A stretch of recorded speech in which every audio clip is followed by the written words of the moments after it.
로마서 12장은 구원받은 이후의 삶은 어떻게 살아가야 되나 이 이야기를 하고 있습니다. 우리 구원받은 삶은 어떻게 살아가야 됩니까? 우리 몸을 하나님 앞에 거룩한 산 제물로 드리는 것이죠.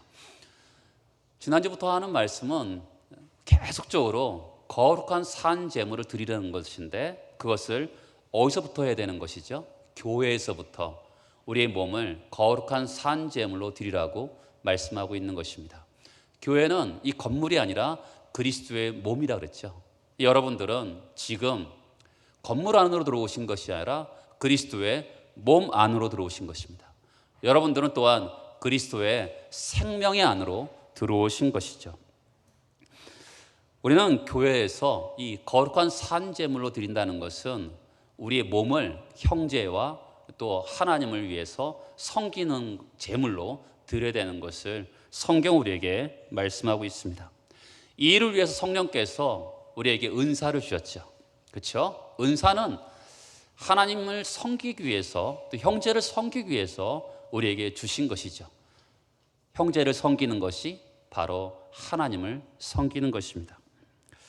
이 시간은 교회 봉사하는 자의 어떤 기본 원리에 대해서 말씀을 드리겠습니다. 알다시피 우리가 봉사한다고 다 해서 다 좋은 것은 아닙니다. 유익을 주지 않는 봉사도 있습니다. 우리 경기한다고 다 경기를 하는 것이 아니잖아요. 경기의 규칙대로 해야지만이 경기다운 경기를 하는 것이죠. 그런 것처럼 교회에서도 아침부터 저녁까지 봉사를 한다고 그것이 성경이 말하는 봉사가 아닐 수가 있는 것이죠. 왜냐하면 그것이 무익한 봉사가 될 수도 있는 것입니다. 그래서 오늘 말씀은 성경의 원칙대로 하는 그런 교회 봉사의 원리에 대해서 우리에게 말씀하고 있는 것입니다. 현실적으로 보면 교회마다 굉장히 크고 작은 어려움이 많습니다. 어떤 교회는요, 사람의 힘으로 수습할 수 없는 큰 문제가 발생하는 교회도 있습니다.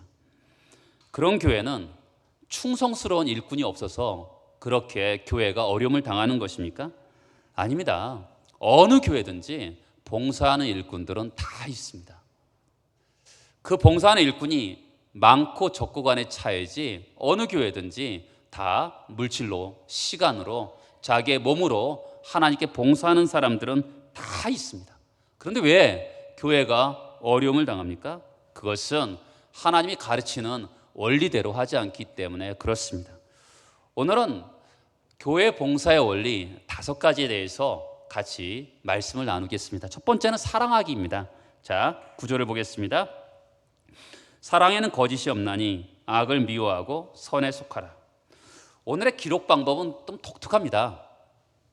우리가 이제 우리 한국말 성경에는 딱 읽으면 티가 딱 나진 않는데 원어 성경에 보면 정확하게 티가 납니다. 사랑에는 거짓이 없나니라고 되어 있는데 이 원어 성경에는 거짓 없는 사랑 이로 끝납니다. 동사가 없어요. 그러니까 꼭 사도 바울이 잠언처럼 우리에게 단순하게 어떤 포인트를 주는 그런 글을 쓰는 방법으로 우리에게 가르쳐주고 있습니다. 거짓 없는 사랑, 이 거짓 사랑인데 거짓이 없는 사랑, 그런 거짓스러운 사랑이 있다는 거잖아요. 이 거짓이란 말은 이 가면을 쓴, 뭐라 그럴까요? 연극하는 배우가 위선의 가면을 쓰고 하는 것이 거짓입니다. 이 거짓 없는 사랑이라는 것은 그러면 진실한 사랑인 것이죠. 예루살렘 성경에 보면 거칠애가 되지 않게 해라는 것이죠. 사람들의 눈을 의식해서 거칠애로 사랑하는 그런 거짓 사랑을 하지 말라고 우리에게 말을 하고 있는 것입니다. 그럼 거짓 없는 사랑은 2가지로 나타나죠. 다시 구절해 보세요. 첫 번째가 뭡니까? 악을 미워하고, 두 번째는 뭡니까? 선에 속하는 것이죠. 사랑하기 위해서, 거짓 없는 사랑하기 위해서 첫 번째는 악을 미워하는 것이죠. 여러분, 뱀을 보면 우리가 질색을 하잖아요. 그렇죠? 그런 것처럼 우리가 어떤 악을 향해서 그렇게 미워하고 그런 방향성을 가질 때 거짓 없는 사랑을 할 수 있다고 말을 하고 있는 것이죠. 교회 전통적으로 이 죄의 뿌리를 7가지로 얘기하고 있습니다. 교만, 탐욕, 식욕, 식탐이죠. 색욕, 분노, 시기, 게으름이 교회 전통적으로는 7가지 죄악인데 이것은 이런 죄악을 미워해야지만이 거짓 없는 사랑을 할 수 있다고 성경은 말을 하고 있습니다. 두 번째 진정한 사랑은 뭐냐면 선에 속하는 거죠. 선에 속한다라는 것은 뭐냐면, 속한다라는 것은 이게 접착제로 붙인 것 같은 거예요. 그러니까 우리가 하나님 안에 거할 때 하나님이 내 안에 거하고 내가 하나님 안에 거할 때 그 표현과 똑같은 거죠. 그러니까 하나님 앞에서 우리가 속한다라는 것은 꼭 줄을 묶어갖고 빈틈없이 그 사람과 어떤 간격이 있는 것이 아니라 완전히 붙어있는 자세로 그렇게 할 때 선에 속하다, 선을 나에게 완전히 붙어있을 때 거짓 없는 사랑을 할 수 있다고 성경은 말을 하고 있는 것이죠. 요즘에 표절 문제가 심각하잖아요. 근데 좋은 표절도 있어요. 우리의 사랑은 하나님의 사랑의 표절입니다. 하나님께 붙어 있잖아요. 그러다 보면 그 사랑이 우리에게 흘러넘치는 것이죠. 유명한 C.S. 루이스가 지은 순전한 기독교의 책에서 보면 가장학이라는 그런 내용이 있습니다. 두 가지가 있는데, 하나는 나쁜 가장이에요. 진짜를 밀어내는 가장이죠. 그러니까 그런 척 하는 거죠. 두 번째는요, 진짜로 나아가는 가장이죠. 우리가 신앙생활하면 예수를 믿어도 미운 사람이 있잖아요. 그렇죠? 누군가한테 친밀해지고 싶은데 친밀해지지 않을 때가 있어요. 그럴 때 어떻게 하죠? 그냥 가만히 있어야 됩니까? 제가 아는 어느 분은 교회에서 청년회를 같이 이렇게 섬겼던 자매에게 선물을 줬어요. 그런데 소문이 돌았습니다. 좋아서 주는 선물인 줄 알았더니 그 형제가 미워하는 사람만 선물을 준다는 거예요. 그래서 이 자매가 충격을 받았어요. 나는 저 형제가 나를 미워하는구나, 좋아하는 줄 알고 선물을 받았는데 미워하는구나 라고 생각이 들었던 것이죠. 그런데 그 형제와 자매가 결국 결혼을 했어요. 왜 했을까요? 그 어떤 친밀함이 생긴 것이죠. 그렇잖아요. 미웠는데 노력을 하는 거죠. 그렇죠? 개인적으로 어떤 선물을 한다든지 말을 한다든지 그러면서 친밀하기 위해서 노력을 하는 것이죠. 그러다 보면 어떻게 됩니까? 진짜 사랑이 나타나게 되는 것이죠. 엄마가요, 갓난아이에게 말을 합니다. 그러면 아이는 처음에는 엄마가 무슨 말 하는지 모르는데 한참 지나다 보면 엄마가 말을 할 때 아이가 옹알이를 시작합니다. 그러다가 엄마 말을 알아듣죠. 처음부터 엄마 말을 알아듣는 것이 아니라 그러면서 대화가 되는 것이죠. 그런 것처럼 하나님께서도 우리가 죄인 되었을 때 우리를 먼저 하나님이 사랑하셨습니다.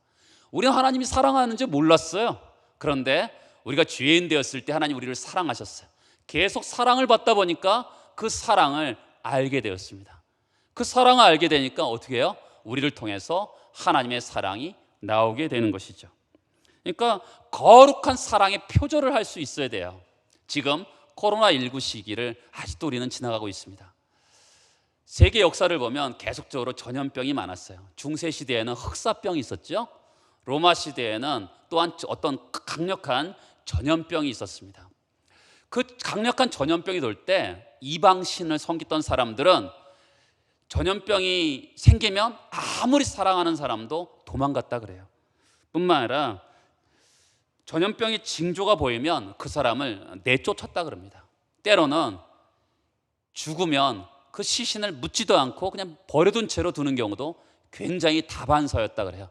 그런데 기독교인들은 전혀 모르는 사람인데 가서 그들에게 전염병이 옮을 수 있음에도 불구하고 사랑을 베풀었다 그럽니다.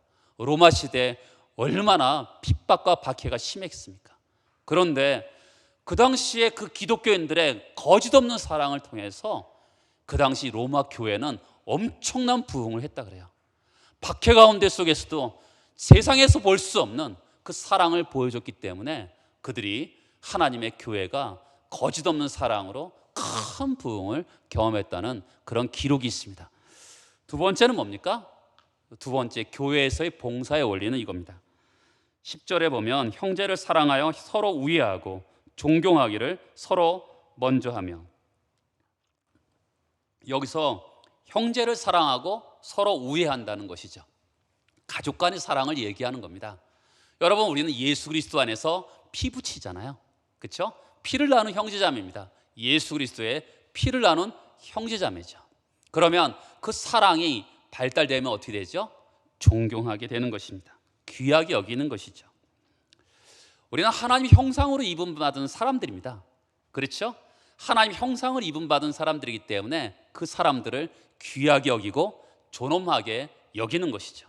인간의 존엄성이라는 것은 굉장히 중요합니다. 예수 그리스도께서 우리를 위해서 십자가에서 죽으셨어요. 우리의 값은 얼마죠? 예수님 짤이죠. 예수님의 값을 지불했기 때문에 우리는 예수님 짤이가 되는 것입니다. 그렇기 때문에 우리는 얼마나 가치 있는지 모르는 것이죠. 그러면 여러분, 여기 누가 먼저 존경해야 되겠을까요? 어린 사람이 나이 든 사람을 먼저 존경해야 되겠습니까? 아니면 예수를 나중에 믿은 사람이 먼저 믿은 사람을 먼저 존경해야 될까요? 성경은 뭐라 그랬죠? 10절에 보면 존경하기를 어떻게 합니까? 서로 먼저 하라는 것이죠. 세상은 먼저 하라 그럽니다. 네가 먼저 나를 사랑해야지 내가 너를 사랑할 수 있어. 그렇죠? 세상의 원리는 그렇습니다. 네가 나에게 사과해야지 내가 너를 용서할 수 있어. 세상은 먼저라는 단어를 써서 이렇게 얘기합니다. 그러나 기독교는 존경하기를 서로 먼저 하라고 얘기하는 것이죠. 은혜를 받은 사람이, 먼저 깨달은 사람이 누가요?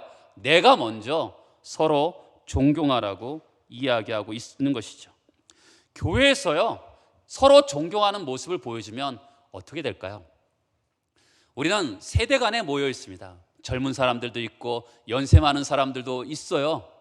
그러면 젊은이들은 연세 많은 사람들을 존경하고, 또 나이 많은 사람들은 젊은 사람들을 또 존중해주는 그런 문화가 굉장히 중요합니다. 어느 교회에 금요 철야 기도를 하는데 청소년들이 교복을 입고 많이 모였습니다. 그때 담임 목사님이 그 청소년들을 일으켜서 박수를 쳐주게 합니다. 존중해 주는 것이죠.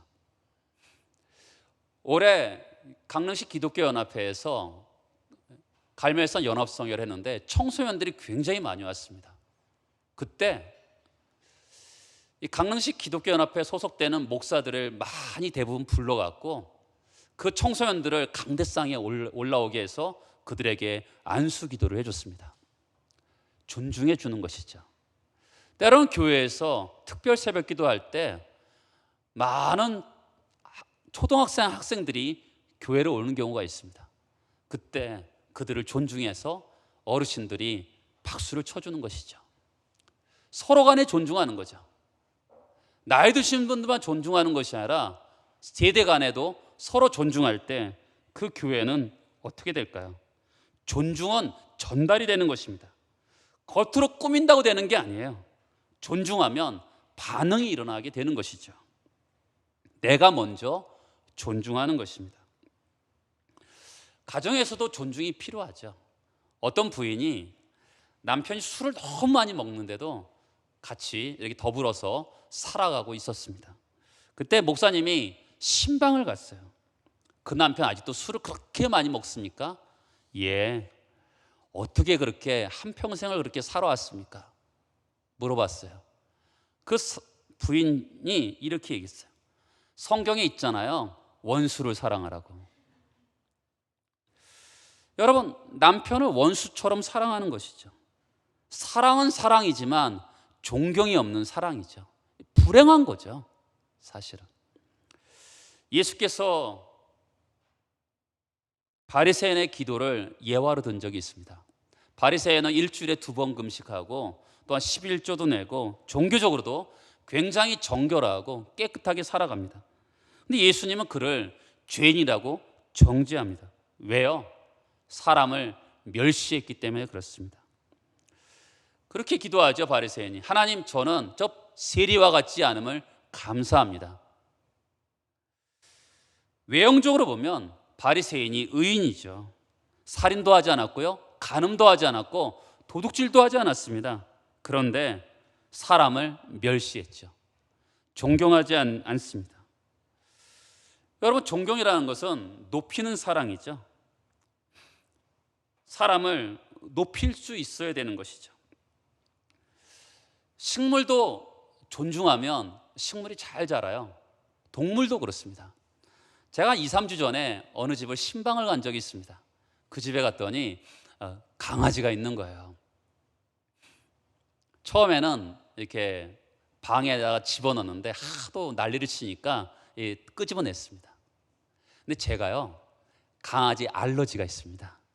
이 강아지 털 알러지가 있어요. 이게 고양이도 그렇고요. 저는 이렇게 동물들을 이게 약간만 이렇게 날리면, 털이 날리면 아주 제가 기침을 많이 하기 때문에 이 동물들을 제가 어떻게 가까이 할 수가 없습니다. 근데 이 강아지가 웬일입니까? 제가 어디 신방을 가더라도 강아지들이 보통 저 옆에 오지 않는데 이 강아지가 자꾸만 제 무릎 위에 한 번 앉았다가 또 갔다가 또 2번 앉았다가 또 한참 앉아 있어요. 또 갔다가 3번 앉습니다. 처음 보는 거예요. 야, 내가 이렇게 좋나? 그러다가 그럼에도 불구하고 제가 아는 척도 하지 않았습니다. 왜냐하면 쓰다듬어 주지도 않고, 오로지 그 신방 간 사람 중에 강아지를 쓰다듬지 않은 사람은 저만이었습니다.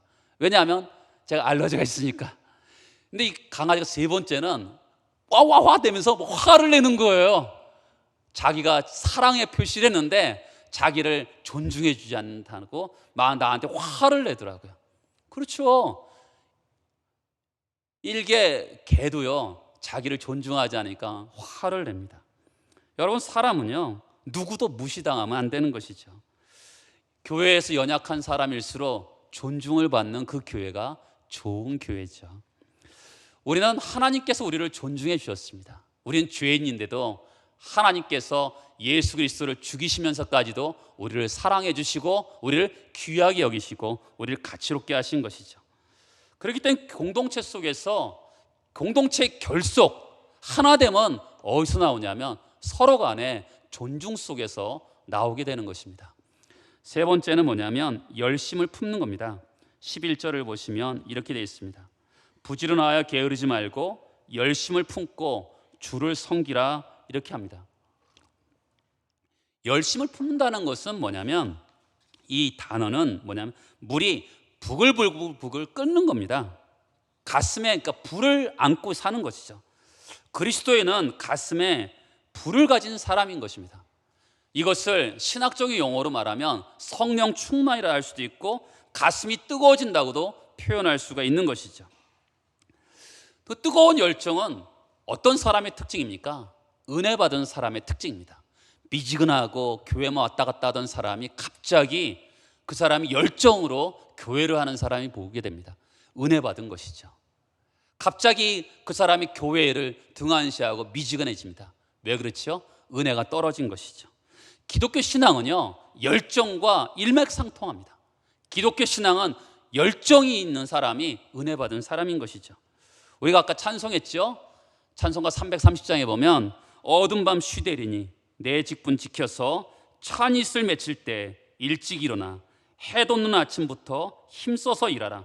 일할 수 없는 밤이 속히 오리라. 3절에 오면 할 수만 있는 대로 힘써서 일하라. 하나님의 은혜를 받은 사람은 힘써서 일을 하게 되는 것입니다. 그런데 우리는 본성은 게으릅니다. 그렇죠? 서 있으면 앉고 싶고 앉고 싶으면 또 눕고 싶은 것이 우리의 마음입니다. 게으르다는 것은 사실은 미루는 거죠. 오늘 하나님 말씀을 들었는데 그것을 실천해야 되는데 자꾸만 미루는 것이죠. 5달란트 받은 2달란트, 1달란트 받은 비유에서 보면 1달란트 받은 사람이 예수께서 뭐라고 하십니까? 악하고 게으른 종이라고 합니다. 하나님께서 주신 그 달란트를 숨겨서 그냥 가만히 아무것도 안 하는데 그냥 게으르다고 하지 않고 악하다고 이야기하고 있는 것이죠. 부지런한 것은 하나님 말씀을 듣고 행동에 옮기는 것이죠. 때로는 교회에서도 또한 세상에서도 그런 것 같아요. 열심을 품고 일하다가 그 사람이 열심히 식으면 하나님은 좀 독특합니다. 그 열심 있는 사람을, 그 사람을 계속 어떨 때는 열심을 품게 하실 때도 있지만 그 열심을 다른 사람에게 옮겨버리게 하십니다. 그리고 그 사람을 통해서 교회를 섬기게 하실 때가 또한 있는 것이죠. 열심히 식으면 교회가 이렇게 아름다워도 그 교회는 죽은 교회죠. 라오디게아 교회를 향해서 예수님이 뭐라고 하십니까? 미지근하고 뜨겁지 않은 상태를 역겹다고 하면서 내가 토해내리라고 말씀하는 거죠. 하나님은 열심이 없는 것을 굉장히 싫어하십니다. 그러면 그런 열심이라는 것을 할 때 방향성이 있잖아요. 여러분, 우리가 열심을 내는데 어떤 목표 지점이 있지 않겠습니까? 오늘 성경을 보세요. 11절에 보면 열심을 품고 누구를 섬깁니까? 주를 섬기는 것이죠. 내가 열심을 내는데 방향성이 뭡니까? 예수를 섬기는 것입니다. 내 뜻과 내 정성을 다하고 내 물질을 들이고 시간을 들였는데 내 뜻을 관철하기 위해서 교회를 섬기는 것이 아니라 주를 섬기는 것이죠. 주님의 공동체를 세워나가는 것이 그 열심의 진정한 방향성인 것을 우리에게 말을 하고 있는 것이죠. 우리의 중심에 내가 아니라 주님이 있는 것이죠. 내 마음의 보좌에 주님이 있을 때 그 열정이 주님을 향한 열정으로 태어나게 되는 것이고, 그럴 때 그 교회가 올바르게 아름답게 세워질 수 있음을 성경은 말씀하고 있는 것이죠. 만약에 주님의 자리에 내가 앉으면 문제가 있죠. 고린도 교회가 그렇잖아요. 고린도 교회에 수많은 은사가 있었습니다. 그런데 고린도 교회는 가장 문제가 많은 교회였습니다. 왜 그랬을까요? 그것은 자기의 지혜, 자기의 힘, 이 모든 것을 가지고 자기를 과시하려고 했기 때문에 그런 교회의 문제가 생기게 된 것이죠. 그러니까 열심히 있는데 어떻게 해요? 방향성이 뭡니까? 주님의 교회를 세워나가는 것, 주를 섬기는 것이라고 분명하게 말씀하고 있는 것이죠. 열심 품기, 열심을 품는다. 우리 여기서 왕년에 열심 품고 주님을 섬겨보지 않은 사람이 어디 있겠어요? 그렇죠? 근데 우리는 대부분 왕년이라는 표현을 씁니다. 지금은 아니라는 거죠. 대부분 추억에 먹고 삽니다. 나도 옛날에 다 그럽니다. 왜 그렇게 되었을까요? 열심을 품고 수고했는데 반대에 부딪혔어요. 열심을 품고 한번 교회를 위해 섬기고 싶었는데 갑자기 기대한 결과가 나오지 않습니다. 열심을 품고 주를 섬기는데 갑자기 내 힘을 빠지게 하는 일들이 있게 되는 것이죠. 그래서 지금은 적당하게 섬기고 사는 것입니다. 여러분, 이런 거죠. 새해가 맞이하면 올해 성경을 한번 열심히 읽어봐야지라고 했는데 열심을 품다가 그냥 식어버리고 마는 것이죠. 열정이 오래 지속되면 좋겠는데 그렇게 되지 않습니다. 우리의 열정을 계속적으로 불태울 수 있는 게 뭘까요? 그것은 그 다음에 있습니다. 그것은 소망하기인 것이죠. 12절을 보겠습니다. 소망 중에 즐거워하며 환난 중에 참으며 기도에 항상 힘쓰며라고 되어 있는 것이죠.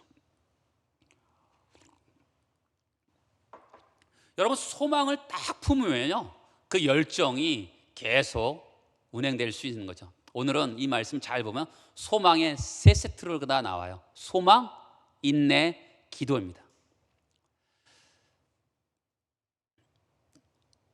에스키모 사람들이 이렇게 집을 지을 때, 이글루를 지을 때 보면 저는 옛날에 이렇게 얼음으로만 다 짓는 줄 알았더니 어느 날 이렇게 유튜브를 보니까 눈으로도 짓더라고요.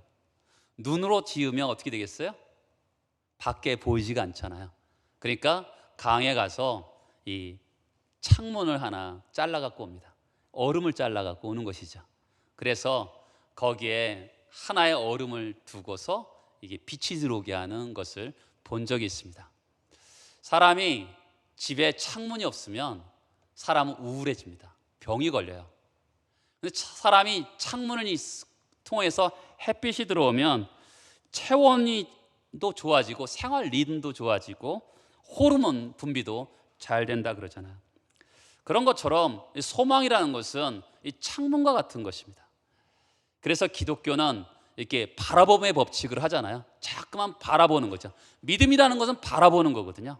소망을 가운데 있습니다. 그런데 인생을 살다 보면 환난을 당하죠.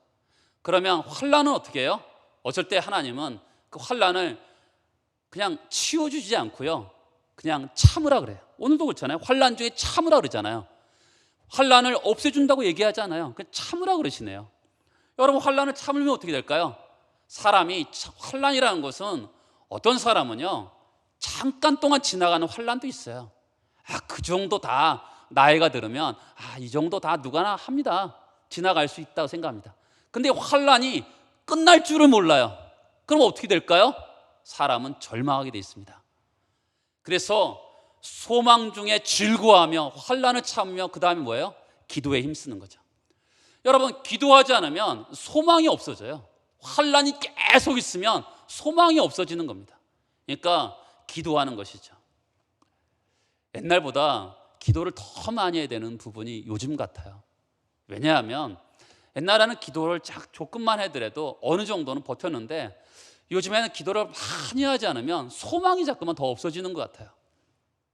근데 여러분, 오늘 말씀 잘 보세요. 별로 현실적으로 우리 마음에 와닿지 않는 말씀이에요.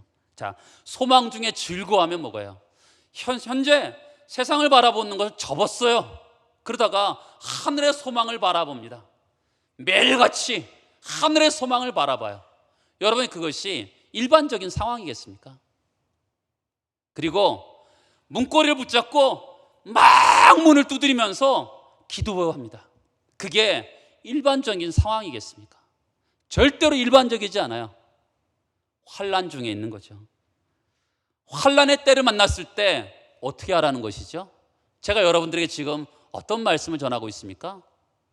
그리스도인의 봉사 자세를 말하고 있는 것이죠. 환난 중에도 봉사라고 말씀하고 있는 것이죠.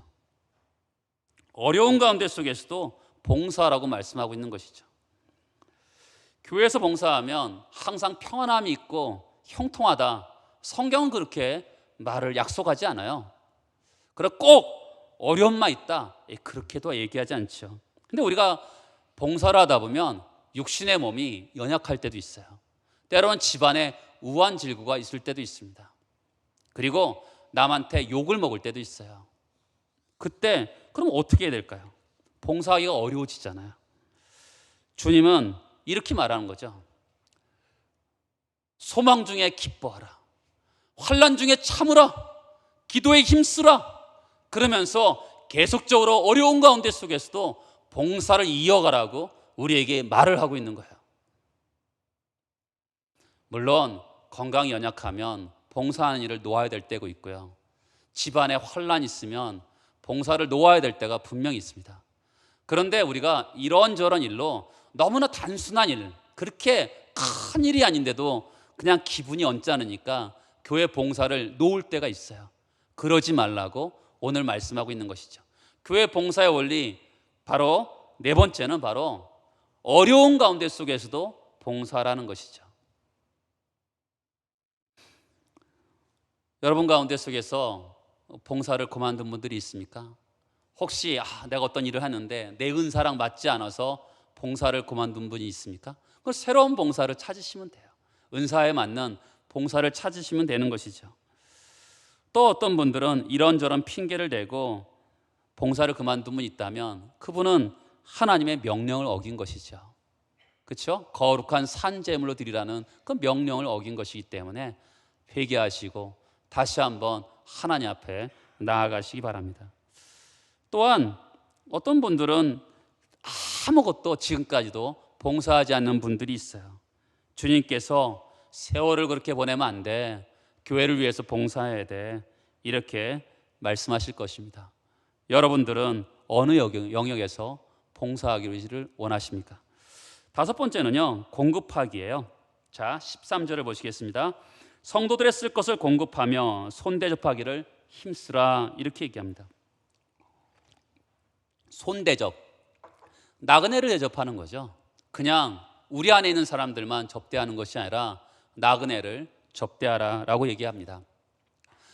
그 옛날에 로마 시대는 이 선교사들도 있었지만 그리스도인들이 이렇게 돌아다니고 있었어요. 그때 그들을 접대할 만한 사람들이 없잖아요. 그들을 접대하라 그런 것이죠. 물질로 또한 식사로, 또한 거처를 제공하면서 접대하라고 말을 하고 있는 것입니다. 손대접하기를 힘쓰라. 힘쓰라는 것은 추구하라는 것인데요, 나그네 대접하는 것을 적극적으로 찾는 것이죠. 지금 시대에 나그네를 대접하는 적극적으로 찾는 게 뭘까요? 한번 저는 이렇게 생각해 봤어요. 1980년대 후반부터요, 한국 교회는 그전에도 선교사를 파송했지만 1980년대부터 이렇게 후반부터 1990년대 아주 급속도로 선교사들이 파송되기 시작했습니다. 그 선교사들이 지금 이제 나이가 들기 시작했어요. 이제 벌써 은퇴하면서 들어오는 선교사들도 있고, 대부분의 많은 선교사들은 앞으로 10년 전후로 해서 은퇴하는 선교사들이 아주 기하급수적으로 늘어나게 될 것입니다. 사람들 사는 게 다 똑같죠. 선교사들이나 여러분들이나 다 똑같습니다. 여러분들 중에서는 노후를 잘 준비한 사람들도 있을 거고, 어떤 분들은 노후 준비가 덜 된 분도 분명히 있을 겁니다. 선교사들도 마찬가지죠. 가정적으로 넉넉한 선교사들도 있어서 노후 준비가 잘 된 선교사들도 있을 것이고, 어떤 선교사들은 노후 준비가 전혀 되지 않는 선교사들도 분명히 있을 겁니다. 어떤 분들은 그냥 현지에 남아서 끝까지 선교를 하겠다라는 분도 있을 것이고, 어떤 분들은 한국에 들어오는 분도 분명히 있을 겁니다. 근데 그분들이 지금 주택이 전혀 마련되지 않고 어려운 분도 분명히 발생할 수 있죠. 교회에서 선교관을 마련할 수도 있습니다. 근데 어느 분이 그런 말씀을 하더라고요. 선교관, 이렇게 어떤 한 사람을 통해서 이렇게 한 사람을 전적으로 케어하면 사실은 선교사 5명을 세계 선교에서 파송할 수 있다는 거예요. 그 한 사람을 한국에서 케어하는 것보다는, 그러니까 5명을 파송할 수 있기 때문에 어느 분은 그렇게 권하는 분을 제가 들어본 적이 있습니다. 영국의 한 예를 얘기합니다. 영국 사람들은 집을 얻을 때 방이 하나만 필요한데 꼭 방을 2개를 얻는데요. 방을 2개가 필요한데 그럼 3개를 얻는다 그럽니다. 왜 그러냐면 나그네를, 손님을 접대하기 위해서 꼭 방 하나를 더 여유롭게 준비한다 그래요. 그러면 저한테 여러분들은, 여자분들은 그런 질문 하겠죠. 목사님, 그럼 식사를 어떻게 하죠? 우리 한국은 항상 이 식사 접대에 대해서 스트레스를 어마어마하게 받습니다. 영국처럼 하면 됩니다. 우유에다 콤프로스 타주면 됩니다. 그리고 점심 저녁은 알아서 먹게 하면 됩니다. 신경 쓰지 않으면 되는 것이죠. 그러니까 서양식으로 하면 되는 것이죠. 그렇지 않으면 우리는 사람들을 접대할 수가 없는 거죠. 사실은 여러분들도 어디 놀러 가면서 느끼지만 거처의 비용이 비싼 것이지 밥값은 그럭저럭 해결할 수 있는 부분들이 생각보다 많습니다. 여러분, 지금의 시대에 우리 손 대접하기를 힘쓰라는 것은 제가 하나의 예를 들어서, 선교사를 가지고 하나의 예를 들었습니다. 우리의 어떤 물질, 여러 가지를 힘쓸 수 있는 것이죠. 사실 물질로만 도와줄까요? 아닙니다. 말로서도 도와줄 수가 있는 것이죠. 사도 베드로는 어떻게 했습니까? 은과 금은 내게 없거냐, 나사렛 예수 그리스도 이름으로 명하노니 일어나 걸으라. 자기가 없는 것으로 섬기지 않았습니다. 자기에게 있는 것, 예수 그리스도 이름으로 섬겼더니 그 안진뱅이가 일어나게 된 것이죠. 하나님은 여러분들에게 없는 것을 요구하지 않고 있는 것을 요구합니다. 있는 것으로 섬기라는 것이죠. 여러분, 다시 한번 교회 봉사의 원리를 5가지를 한번 정리해 보겠습니다. 사랑하기, 존경하기, 열심을 품기, 소망하기, 공급하기. 주님이 우리에게 주신 이 교훈을 기꺼이 헌신하는 여러분 되시길 바랍니다. 우리의 몸을 거룩한 산제물로 드리기 위해서 교회에서 우리가 어떻게 봉사해야 될 것인가를 오늘 우리에게 이 주님이 가르쳐 주신 원리대로 봉사라고 우리에게 권면하고 있는 것이죠.